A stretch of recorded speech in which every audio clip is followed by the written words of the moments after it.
The next one I want to talk about is one called the tall poppy syndrome.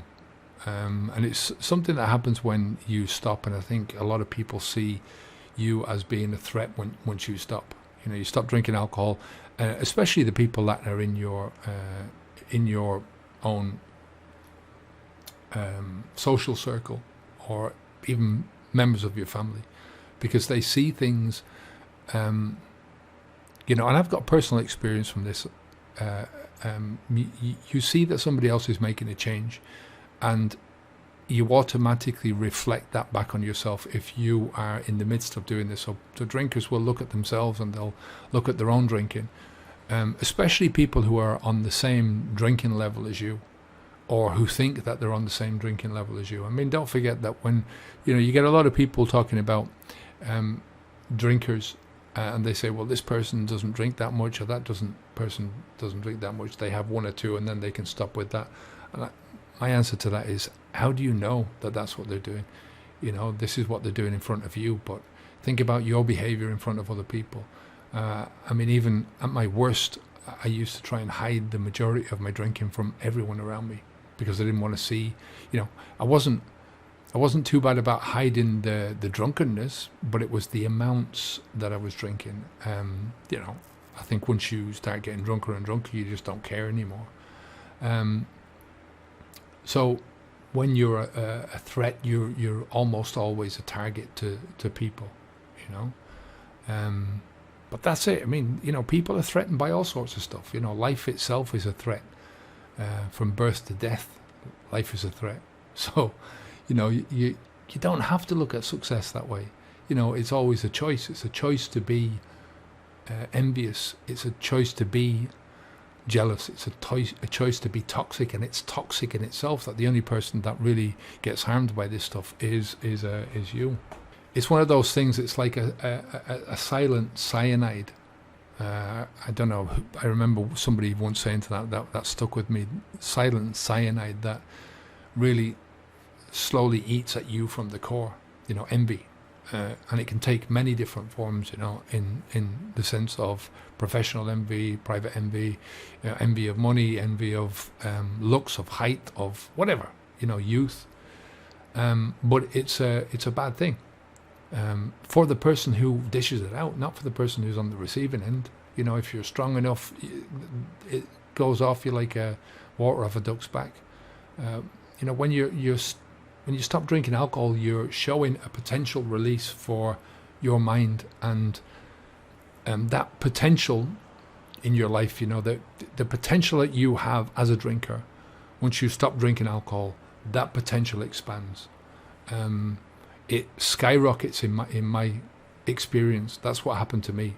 It doesn't happen overnight, but it gradually lifts off. It's a very slow burn, and then after a while, it's easy. It gets going, So my life I used to say that my life was before drinking and after drinking. Now I think about my life as being clouded mind and unclouded mind. And life has become much more full on with an unclouded mind. There's just so much more to do, So I talked about this at the beginning, the tall poppy syndrome, and it's a European, Australian thing, but I think this kind of thing goes on throughout the Western world, especially, probably throughout human experience, throughout the world with humans. I think it's a human thing. But it's where somebody doesn't want you to succeed, where they cut you down. It's sort of a social class thing. In Ireland, when I was growing up in Ireland, there was a saying, don't get above your station, or who do you think you are, or don't get too big for your own boots.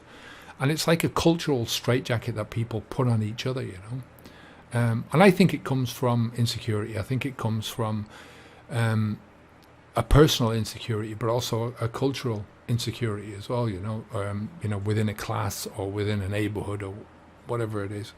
But there's another Irish saying that I used to like, and that was, fuck the begrudgers. Fuck the begrudgers. Whether they're drinkers or ex-drinkers alike, you do your thing, I'll do my thing. Anybody has got the right to criticize what we do in life.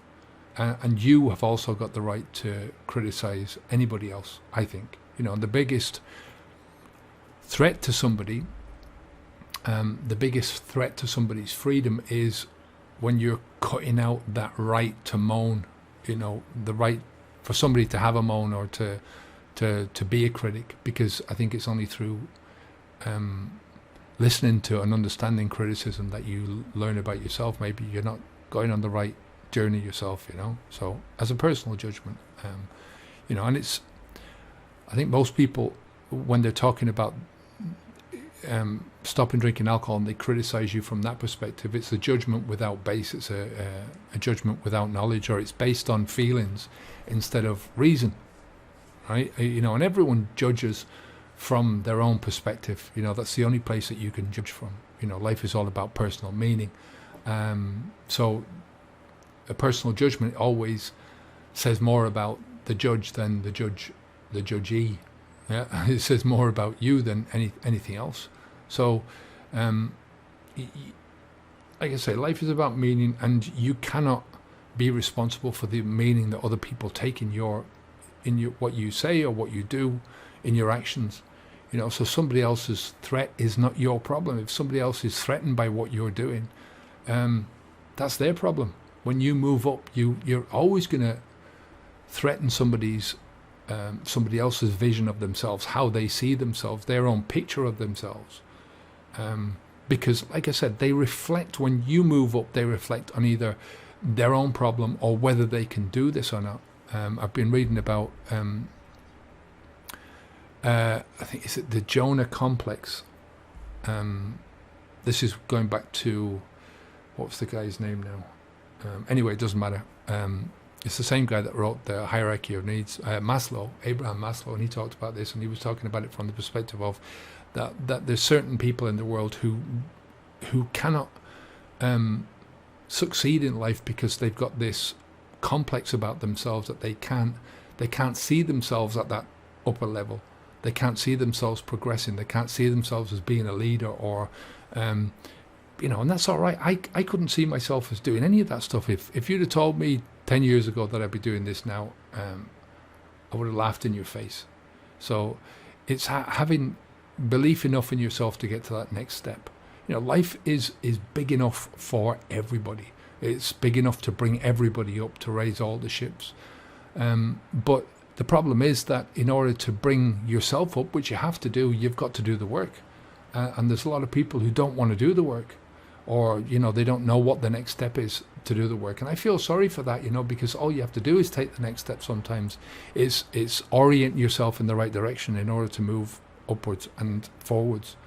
And from another perspective, what threatens other people is very subjective. It's subjective to the individual themselves. So when you try not to hurt someone else's feelings, you're just fighting a losing battle, because you don't know what is going to hurt other people's feelings. And there's just so much of that around nowadays. It's like safe spaces and don't hurt my feelings, don't upset me, don't say anything that will make me feel small. Don't say anything that will say anything against me. I mean, it's bullshit. This is life. But you have to learn yourself not to be afraid of disapproval. Look at who's doing the disapproving first, and ask yourself why they're feeling threatened, why they're disapproving in the first place, and then focus on your own journey, on your own life, on your own happiness, on your own mental security.